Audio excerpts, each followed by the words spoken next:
출애굽기 8장 1절부터 15절 좀 긴 내용입니다만 한 구절씩 여러분 찬찬히 같이 읽어 나가십니다. 여호와께서 모세에게 이르시되 너는 바로에게 가서 그에게 이르기를 여호와의 말씀에 내 백성을 보내라. 그들이 나를 섬길 것이니라. 내가 만일 보내기를 거절하면 내가 개구리로 너의 온 땅을 치리라. 개구리가 나일강에서 무수히 생기고 올라와서 내 궁과 내 침실과 내 침상 위에 내 신하의 집과 내 백성과 내 화덕과 내 떡반죽 그릇에 들어갈 것이며 개구리가 너와 내 백성과 내 모든 신하에게 기어오르리라 하셨다 하라. 여호와께서 아론에게 명령하기를 내 지팡이를 잡고 내 팔을 강들과 운하들과 못 위에 펴서 개구리들이 애굽 땅에 올라오게 하라 할지니라. 아론이 애굽 물들 위에 그의 손을 내밀매 개구리가 올라와서 애굽 땅에 덮이니 요술사들도 자기 요술대로 그와 같이 행하여 개구리가 애굽 땅에 올라오게 하였더라.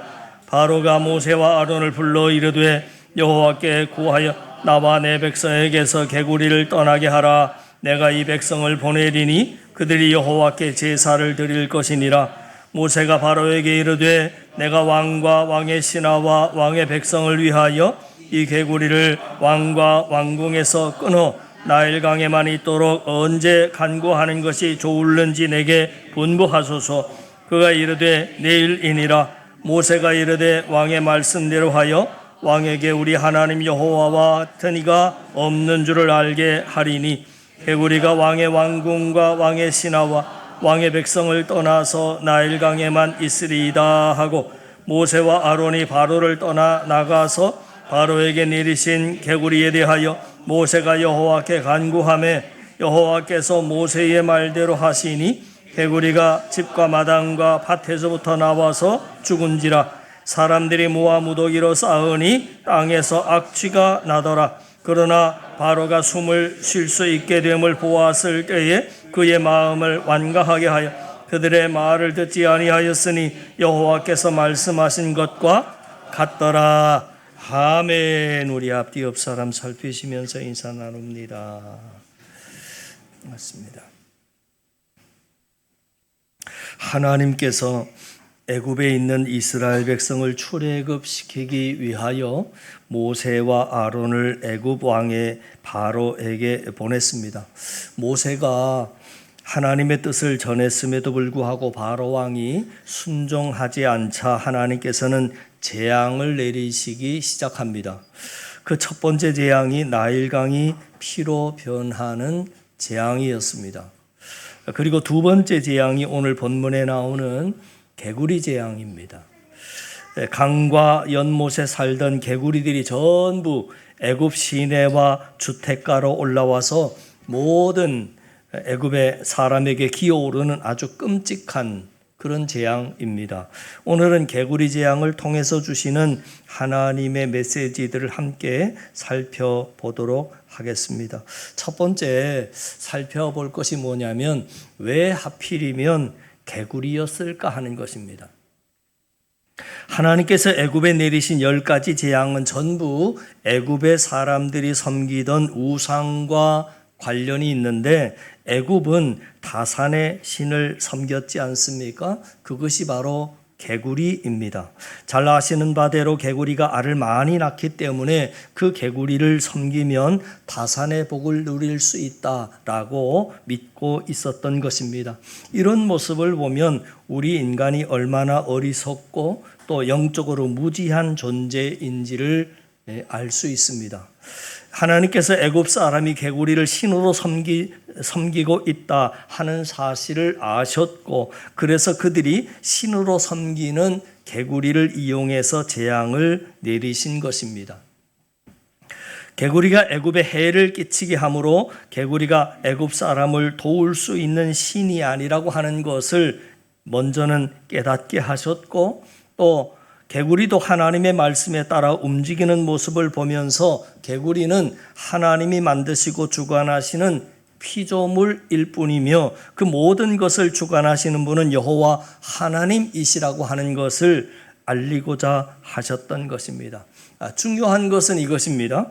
하나님께서 그들의 우상이 재앙이 되게 하심으로 말미암아 애굽의 모든 사람이 우상 숭배의 죄를 회개하고 돌이키기를 원하셨다 하는 것입니다.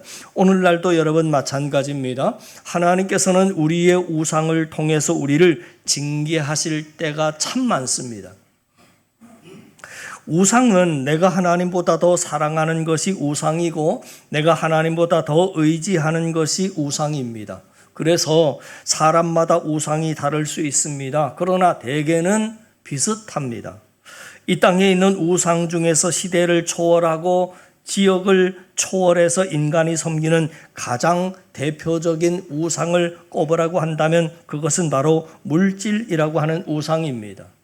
어떤 사람이 어떤 결정을 내릴 때마다 그 결정의 기준이 하나님의 뜻보다는 돈이 더 되는 쪽으로 혹은 돈을 더 잃는 쪽으로 덜 잃는 쪽으로 이것이 모든 결정의 제일 중요한 기준이 된다면 그 사람은 이미 돈이 우상인 사람입니다. 반대로 내가 돈을 덜 벌더라도 혹은 돈을 잃게 되더라도 하나님의 뜻대로 결정하는 사람은 돈보다 하나님을 더 사랑하는 사람입니다. 또 하나님께 마땅히 드려야 할 물질을 드리고 있지 않다면 그 사람 역시도 돈을 우상으로 섬기고 있는 사람입니다. 반대로 아무리 경제적으로 궁핍해도 하나님께 드려야 할 물질을 드리고 있다면 돈보다 하나님을 더 사랑하는 사람이라는 것입니다. 역사의 모든 시대마다 가장 대표적인 우상은 물질이었습니다. 그래서 하나님께서 너희가 하나님과 재물을 겸하여 섬기지 못한다라고 말씀을 하셨지 않습니까? 그래서 세상에서 돈만 우상이 되는 것은 아닙니다. 애굽에 다양한 우상이 있었던 것처럼 오늘날에도 어떤 사람에게는 자녀가 우상인 경우가 있습니다. 모든 결정이 하나님 중심이 아니라 자녀 중심으로 이루어지고 있다면 자녀가 우상인 것입니다. 우리가 세상을 만드는 만드신 하나님보다 하나님이 만드신 세상의 것을 더 사랑하고 세상의 것을 더 의지하면 그것이 바로 우상이 되는 것입니다. 그러면 하나님께서는 어느 순간 나의 우상이 나에게 도리어 해가 되게 하시든지 아니면 그것을 거두어 가시든지 그것도 아니면 그것이 나의 뜻대로 되지 않게 하심으로 말미암아 그것이 우상이었음을 가르치시고 그리고 더 나아가서 내가 사랑하고 의지해야 할 대상은 하나님 한 분뿐임을 가르치시더라 하는 것입니다. 사랑하는 성도 여러분, 우상 숭배의 죄는 구약 성경에만 나오는 죄가 아니라 저와 여러분의 삶에도 우상 숭배는 얼마든지 있을 수 있습니다. 내가 하나님보다 더 사랑하고 하나님보다 더 의지하는 내 삶의 개구리를 찾아서 그것을 하나님 앞에 내어놓고 오직 하나님만 더 사랑하고 의지할 수 있는 저와 여러분의 삶이 되실 수 있기를 주님의 이름으로 간절히 축원합니다. 자, 개구리 재앙을 보면서 두 번째 그 재앙의 시작도 끝도 기도였다 하는 것을 보게 됩니다. 무슨 말이냐면 모세나 아론이 기도해야 할 재앙이 시작되고 또 기도해야 재앙이 멈추더라 하는 것입니다. 자, 여러분 6절 말씀에 보면 이렇게 말씀이 기록되어 있습니다. 아론이 애굽의 물들 위에 그의 손을 내밀매 개구리가 올라와서 애굽 땅에 덮였다. 이렇게 나와 있습니다. 개구리 재앙이 어떻게 시작되는지를 말해주고 있는 대목이지요. 구약 성경에서 여러분 아시는 바와 같이 손을 앞으로 내밀거나 위로 들거나 하는 이 행동들이 뭘 상징하는 거냐면 기도를 상징하는 행동입니다. 그래서 출애굽기 17장에 보면 아말렉과의 전쟁에서 모세가 손을 위로 올리면 이스라엘들이 이깁니다. 손이 내려가면 집니다. 그러니까 이스라엘 백성들이 손을 내밀거나 들 때는 축복할 때나 기도할 때 이런 포즈를 취하는데 이것은 기도를 의미하는 행동입니다. 그러니까 결과적으로는 개구리 재앙이 아론의 기도로 시작되었다 하는 것입니다. 또 나중에 바로 왕이 부탁을 해서 개구리 재앙을 멈추게 할 때에도 기도가 있었던 것을 확인할 수 있는데 12절에는 또 이렇게 성경은 기록했습니다. 모세와 아론이 바로를 떠나 나가서 바로에게 내리신 개구리에 대하여 모세가 여호와께 간구했다. 그래서 개구리 재앙이 거두어지는 것을 보게 됩니다. 우리는 이런 말씀들을 보면서 기도의 중요성을 다시 한번 깨닫게 되는 것입니다. 여러분 한번 생각해 보세요. 모세와 아론이 기도하지도 않았는데 그들이 바로 왕을 만난 후로 어느 순간 자연스럽게 개구리 재앙이 시작이 되고 어느 순간 개구리 재앙이 멈추었다라고 한다면 애굽 사람들은 이 재앙의 주체를 모세와 아론으로 생각할 수 있을 것입니다. 그들이 다녀간 이후로 재앙이 시작되었고 또 멈춰지는 것을 보니까 하하, 그 사람들 정말 신통한 사람들이다, 참 대단한 사람들이다, 이렇게 생각을 할 수 있다는 것입니다. 그런데 그들이 그냥 다녀간 것이 아니라 손을 앞으로 내밀어서 하나님을 향하여 기도하는 모습을 볼 때 재앙이 시작되고 또 기도할 때 재앙이 멈추면 그 모습을 옆에서 지켜보던 백성들이 재앙의 주체가 그들이 아니라 여호와 하나님이신 것을 깨닫게 되는 것입니다. 여러분, 기도는 그 일의 주체가 내가 아니라 하나님이시라고 하는 것을 드러내는 대표적인 행위가 기도입니다. 하나님을 향하여 기도했더니 어떤 일이 일어났다라고 하는 것은 그 일을 하나님이 하셨다는 것입니다. 바로 그런 이유 때문에 하나님께서는 자신의 뜻을 이루어 가시는 과정에서 기도를 사용하십니다. 그래서 기도는 하나님의 일을 우리가 대신하는 것이 아니라 하나님의 역사에 우리가 믿음으로 참여하는 행위이지요. 그래서 에스겔서 36장의 말씀에 보니까 성경은 이렇게 말합니다. 여러분 같이 36절 나 여호와가부터 같이 읽어나갈까요?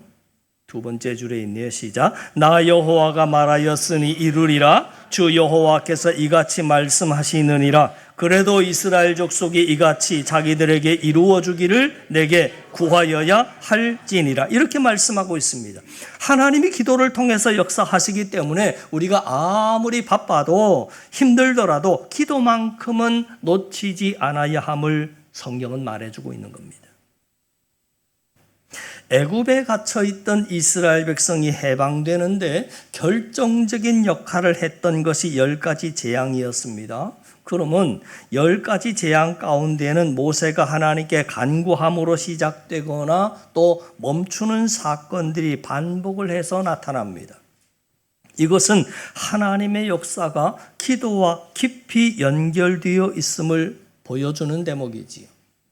그것은 오늘날도 여러분 마찬가지입니다. 우리는 애굽이라고 하는 세상에서 주의 은혜로 영적인 출애굽을 경험한 사람들인데 아직 염려와 근심의 애굽에서, 공허와 영적 침체의 애굽에서, 문제와 고난의 애굽에서 해방되기를 원한다면 멈추었던 기도를 다시 시작해야 한다는 겁니다. 바라기는 아론과 모세처럼 기도함으로 말미암아 기도를 통해서 일하시고 도우시는 하나님의 역사를 경험하며 살아갈 수 있는 저와 여러분 되기를 간절히 바랍니다. 자, 세 번째 생각해 봐야 할 것은 애굽 요술사들의 요술입니다. 7절에 보시면 성경은 이렇게 말합니다. 요술사들도 자기 요술대로 그와 같이 행하여 개구리가 애굽 땅에 올라오게 하였다. 이렇게 나와 있습니다. 하나님께서 물속에 있는 개구리들을 움직여서 땅 위로 올라오게 했는데 그 모습을 본 애굽의 요술사들도 그대로 따라했다는 겁니다. 우리가 이 모습을 보면서 가장 먼저 느끼는 것은 사단 마귀 세력의 교활함입니다. 하나님의 절대적인 능력을 상대화시켜버리기 위해서 따라하는 모습을 보게 됩니다. 사실 애굽의 요술사들이 하나님의 능력을 따라한 것은 개구리 재앙이 처음이 아닙니다. 앞서 행했던 지팡이가 뱀으로 변하는 이적 때도 애굽의 술사들이 따라했었고, 또 나일강이 피로 변하는 이적도 따라했습니다. 그러나 그 요술사들의 능력에는 반드시 한계가 있었습니다. 지팡이가 뱀으로 변한 이적을 따라했을 때는 모세의 지팡이가 뱀이 애굽 술사들의 지팡이의 뱀을 삼켜버렸습니다. 그 후에 행했던 애굽의 술사들의 따라하기 쇼는 딱 개구리 재앙까지였습니다. 그러니까 이의 재앙부터는 따라하지 못함으로 말미암아 그들의 한계를 여실히 드러냈고, 또 다른 그들의 한계가 뭐냐면 시작은 하는데 원상복구를 못 시킨다 하는 겁니다. 예를 들어서 하나님께서 개구리들을 물에서 땅으로 올라오게 하실 수도 있지만 다시 물로 돌아가게 만들 수는 없었다는 거지요. 하나님께서 이렇게 하시기도 하시고 저렇게도 하시고 원상복구가 하나님께서는 가능한데, 애굽의 술사들은 물속에서 개구리를 올라오게 하는 것까지만 따라했지 돌아가게는 하지 못하는 것입니다. 우리는 애굽의 술사들의 이런 한계를 보면서 두 가지를 동시에 깨달을 수 있게 됩니다. 첫 번째는 마귀의 세력도 분명히 능력이 있구나 하는 것이고, 두 번째, 능력은 있는데 그 능력은 한계가 있구나 하는 겁니다. 성경은 악한 영적인 세력도 사람을 미혹할 만한 능력을 나타낼 수 있음을 보여줍니다. 그러나 그 능력은 결코 하나님의 능력과 동일하지 않습니다. 영적으로 혼탁한 이 시대에 정말 영적인 분별력이 필요한데, 그 분별력의 핵심은 진리의 말씀이지 눈에 보이는 능력이 아니라고 하는 것입니다. 그러니까 하나님의 말씀을 정확하게 해석해서 자신의 삶에 적용을 하고 그 말씀대로 순종하며 살아가는 것이 성도의 가장 큰 능력이며 우리가 추구해야 할 최고의 신앙과 믿음 생활인 것입니다. 네 번째 살펴봐야 할 내용은 바로왕의 강팍함입니다. 아론이 손을 내밀어 기도하기 시작하자 3절, 4절에 보니까 개구리 재앙이 시작됩니다. 보시지요?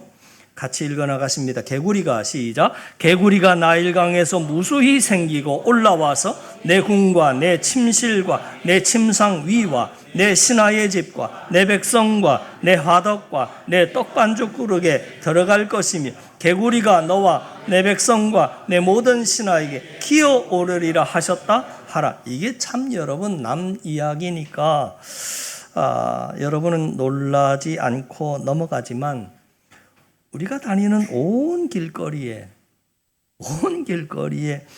거기에다가 집안까지 개구리 천지라고 여러분 생각해 보세요. 예배당에도 지금 옆에 개구리들이 앉아 있고, 바닥에도 막 개구리가 기어다니고, 온 지면 위에 개구리가 다 덮여 있다고 여러분 상상을 해보세요. 참 끔찍하지 않습니까? 그리고 오늘 말씀에 보면 이 개구리들이 사람의 몸에 기어오른다고 나와 있습니다. 그리고 오늘 말씀에 보니까 개구리가 화덕과 떡반죽 그릇 안에까지 들어가 있다는, 그러니까 오늘날로 말하면 냉장고를 열어보니까 냉장고 안에서 개구리가 툭 튀어나오고, 전자레인지 안에도 들어가 있고, 심지어는 밥솥에, 밥그릇에도 이 개구리가 까꿍하고 튀어나오고, 이게 뭐 기겁할 일 아니겠습니까? 상황이 이 정도 되다 보니까 바로왕이 급히 모세를 불러서 하나님께 기도해서 이 개구리들을 빨리 떠나게 해달라 하고 요청을 합니다. 자, 8절 보시지요. 바로가 모세와 아론을 불러 이르되 여호와께 구하여 나와 내 백성에게 개구리를 떠나게 하라. 내가 이 백성을 보내리니 그들이 여호와께 제사를 드릴 것이니라. 자, 그런데 그때 모세가 바로 왕에게 되물었습니다. 뭐라고 되물었느냐면, 제가 언제 기도해서 이 개구리 재앙을 멈추게 해드릴까요? 하고 되물었습니다. 그랬을 때 바로 왕의 대답이 참 의외의 이상한 대답을 하는 것을 여러분 주목해 보시기를 바랍니다. 우리가 이 대목에서 일반적으로 생각해 볼 수 있는 바로 왕의 대답은 아이고 지금 당장에 좀 개구리들 다 물러가게 해달라. 그게 일반적인 상식이지 않았겠습니까? 근데 이 바로 왕이 뭐라고 대답을 했느냐면 지금 당장이 아니고 내일이다. 이렇게 대답을 했습니다. 9절 10절 보시죠. 모세가 시작. 모세가 바로에게 이르되 내가 왕과 왕의 신하와 왕의 백성을 위하여 이 개구리를 왕과 왕궁에서 끊어 나일강에만 있도록 언제 간구하는 것이 좋을는지 내게 분부하소서. 그가 이르되 내일이니라. 바로의 대답은 놀랍게도 내일이라고 합니다. 여러분 참 이상하지 않습니까? 왜 바로는 지금 당장이라고 하지 않고 이 고통의 시간을 내일까지 끌고 갔을까? 라고 할 때 성경은 그 이유를 설명하지 않습니다. 여기서 중요한 것은 바로가 하나님을 전혀 모르는 사람이었나? 그렇지 않지요. 바로는 이미 하나님의 능력을 봤습니다. 지팡이가 뱀이 되는 것도 봤습니다. 나일강이 피로 변하는 것도 봤습니다. 개구리 재앙을 직접 경험했습니다. 모세의 기도로 재앙이 멈출 수 있다 하는 것도 압니다. 그런데도 그는 하나님께 굴복하지 않습니다. 이것이 바로의 문제입니다. 몰라서 순종하는 것이 아니라 알면서도 순종하지 않더라 하는 것입니다. 분명한 것은 바로가 고통은 끝내고 싶었지만 하나님께 완전히 굴복하는 것을 지금 미루고 있는 겁니다. 고통은 끝내고 싶지만 하나님께 굴복하는 것이 싫은 것, 그것이 바로의 마음이었습니다. 결국 바로의 문제는 개구리가 아니라 하나님께 굴복하고 싶지 않은 마음이었습니다. 개구리가 사라지면 문제가 해결될 것 같았습니다. 그러나 개구리가 사라져도 바로의 마음은 변하지 않았습니다. 여러분, 우리도 마찬가지입니다. 우리의 문제가 해결된다고 해서 믿음이 생기는 것이 아닙니다. 하나님께 돌아와야 문제가 해결되는 거지요. 그러니까 문제가 사라지는 것이 먼저가 아니라 하나님께 돌아오는 것이 먼저입니다. 바로에게는 내일이 있었습니다. 그러나 바로의 그 내일은 하나님께 순종하는 내일이 아니었습니다. 또다시 하나님을 거역하는 내일이었습니다. 결국 하나님께 대한 또 다른 불순종의 시간이 되고 말았습니다. 오늘 해야 할 순종을 내일로 미루지 마십시오. 하나님께 지금 말씀하신다면 지금 순종하십시오. 하나님께서 지금 내 마음을 감동하신다면 지금 반응하십시오. 왜 내일입니까? 믿음의 사람에게는 오늘이 있기 때문입니다. 순종할 수 있는 시간은 바로 지금이기 때문입니다. 오늘 우상을 내려놓으십시오. 오늘 기도를 시작하십시오. 오늘 말씀에 순종하십시오. 오늘 하나님께 돌아오십시오. 내일이 아니라 오늘입니다.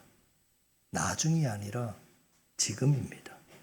언젠가가 아니라 바로 오늘입니다.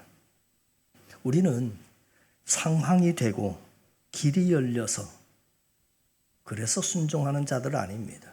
문제가 해결되었기 때문에 돌아오는 자들이 아닙니다.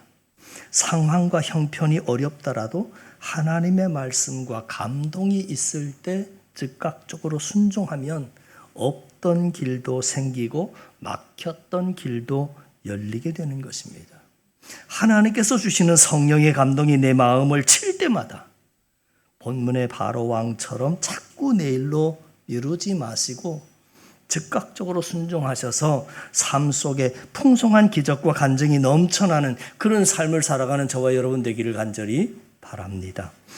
개구리 재앙이 주는 다섯 번째, 모세가 기도하니까 개구리들이 원래 있었던 곳으로 돌아가게 되었던 것이 아니라 그 개구리들이 그 자리에서 다 죽었습니다.